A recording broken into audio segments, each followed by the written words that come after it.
Cuts in Scotland will be deeper and longer lasting than originally thought, according to new figures compiled by the Scottish Government.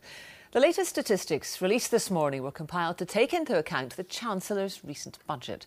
Well, our economy editor, Douglas Fraser, joins me now. Douglas, people are already concerned about cuts, so what does this mean? Well, it picks up, as you say, on George Osborne's budget we got last month, which accelerated, deepened the cuts that are already planned by the previous Labour government. This considers the implications for the block grant and the spending that we get through Holyrood. Now, Andrew Gowdy is the Chief Economic Advisor to Scottish Government Ministers. He said today this looks now like real terms cuts over the next 5 years of 16%. That's roughly £1 in every 6 is going to have to be cut out of public spending through Holyrood. The worst cuts, they'll come in 2 years' time. That 1 year will see 6% cuts in that 1 year alone.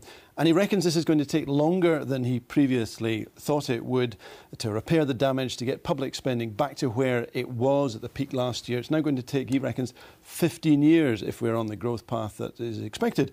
He's warning ministers of significant challenges in public spending. I think that's something of a civil servant's understatement. So presumably the Scottish Government had an idea of what they were going to do. What are they going to do now with this new information? Well, what we now get is an independent budget review group which will publish what it's been thinking at the end of this month.